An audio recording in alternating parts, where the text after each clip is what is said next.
What happens when the trauma of the Jim Crow South meets an ancient supernatural evil? You get Ryan Coogler's 2025 masterpiece, Sinners. A film that isn't just a vampire slasher, but a gorgeous, bloody, and tragic allegory for cultural theft, the roots of the blues, and the price of freedom. Today, we are breaking down the entire plot of Sinners from start to finish. We will cover every brutal death, the rules of Coogler's unique vampires, and dive deep into the hidden meanings, color theory, and the true identity of the monsters in this film. There will be heavy spoilers ahead, so if you haven't seen Michael B. Jordan deliver the performance of the decade, go watch it. Otherwise, let's step into the juke joint. Our story begins on October 15, 1932. We meet identical twins Elijah Smoke and Elias Stackmore, both played flawlessly by Michael B. Jordan. They are World War I veterans who spent the last 7 years as enforcers for the Chicago outfit. Now they are back home in Clarksdale, Mississippi, using stolen mob money for a shot at redemption. Their grand plan? Buy an abandoned sawmill from a racist white landowner named Hogwood and turn it into a juke joint for the local black community. The brothers need entertainment, so they recruit their younger cousin, Sammy. Sammy is a prodigious talent, but his father, Pastor Jedediah, forbids him from playing the blues, calling it the devil's music. Stack gives Sammy a guitar that once belonged to blues legend Charlie Patton, and Sammy agrees to play. The twins hustle to get the joint open by nightfall. We meet the core community.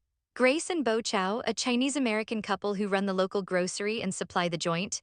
Cornbread, a hulking field worker hired as the bouncer. And the legendary alcohol-loving pianist Delta Slim. We also meet Annie, Smoke's estranged wife. She practices hoodoo and made a mojo bag to protect the twins, though Smoke is bitter because her magic couldn't save their infant daughter who passed away. He begs her to cook for the joint, admitting he still deeply loves her. Meanwhile, Stack runs into Mary, his former lover. Mary is a white passing woman with black ancestry, and Stack left her behind years ago to protect her from the violently racist society they live in. But while the community gathers, something is hunting in the woods. We are introduced to Remick, an ancient Irish vampire. He is being hunted by Choctaw horsemen who know what he is. Desperate, Remick seeks shelter in the home of a local Ku Klux Klan couple. Unsurprisingly, Remick turns them into his thralls, establishing his coven. Opening night arrives, and it is electric. The juke joint becomes a sanctuary. But when Sammy takes the stage with Delta Slim, the movie shifts into magical realism. Sammy's blues music is transcendent. Coogler treats the music as a literal summoning ritual. As Sammy plays, phantoms of black performers from the past and future appear in the room. West African griots, 1950s rock and rollers, and 90s hip-hop DJs. It is a beautiful sequence showing how the blues is the foundation of all modern pop culture. But that same magic acts as a beacon. Remick and his newly turned clan vampires are drawn to the otherworldly sound. Here is where Coogler establishes his vampire rules. These vampires share a hive mind, retaining their personalities but sharing all memories. Crucially, they cannot enter a building unless invited. Remick approaches the door, offering company script and music in exchange for entry, claiming to be a traveling musician who believes in equality. Smoke, trusting his gut, denies them entry. This is where tragedy strikes. The twins realize the locals are paying in company script, meaning the joint is operating at a massive loss. Stack, ever the impulsive one, complains about the money. Mary, wanting to help, steps outside to see if Remick actually has real cash. The moment she leaves the safety of the threshold, Remick turns her. With Mary gone, the twins call off the party and send the patrons home. As the patrons exit, they are ambushed and slaughtered in the dark. Stack goes out to find Mary and is bitten, turning into a vampire himself. He rushes back inside to attack Smoke, but Annie repels him using a jar of pickled garlic juice. Annie immediately recognizes what they are dealing with and lays down the survival rules. No invitations, and they can only be killed by sunlight, silver, or wooden stakes. A brutal stalemate begins. Remick wants Sammy. He realizes Sammy's music can help him connect with his own lost Irish ancestors. He warns the survivors that Hogwood, who is actually the head of the local KKK, is planning to raid the joint at dawn anyway. To force their hand, Remick threatens to hunt down the Chow's young daughter, Lisa.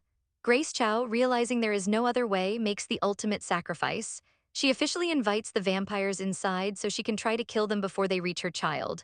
All hell breaks loose. The vampires swarm the joint. In the chaotic, bloody fight, Grace, Bo, Delta Slim, and tragically Annie are all killed. Mary, devastated by Annie's death, flees into the night. It comes down to Sammy and Smoke. Sammy uses his silver-plated guitar to bash Remick, severely wounding him.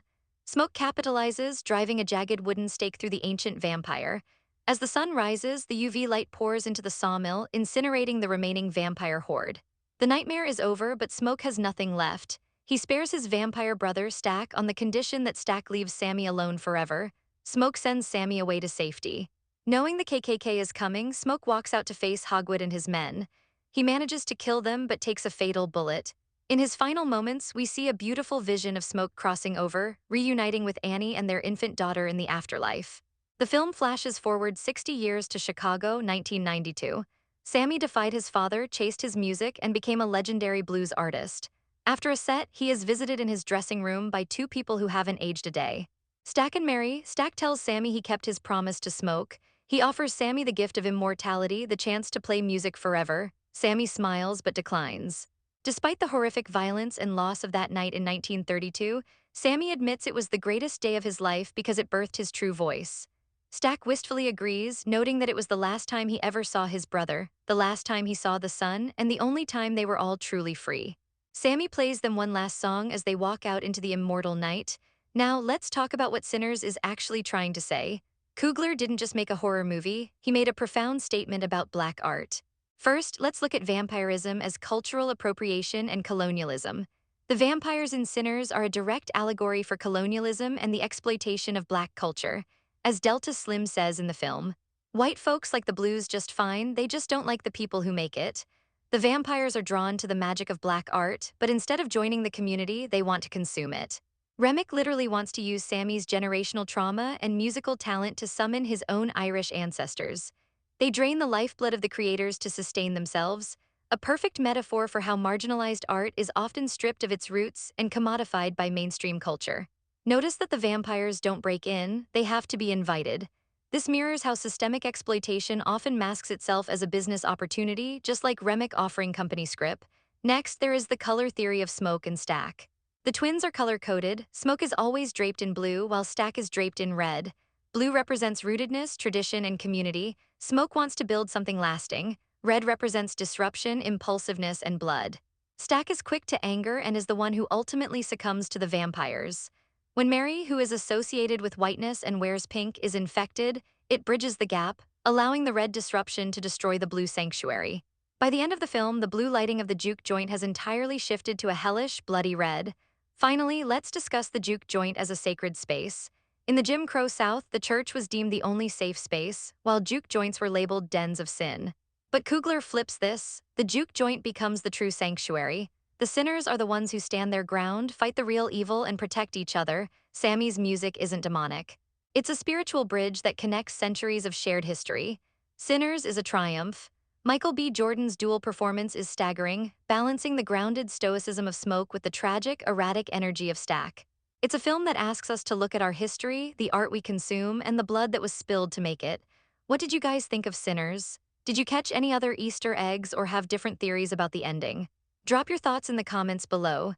If you enjoyed this deep dive, please hit that like button, subscribe to the channel for more detailed breakdowns, and I'll see you in the next video.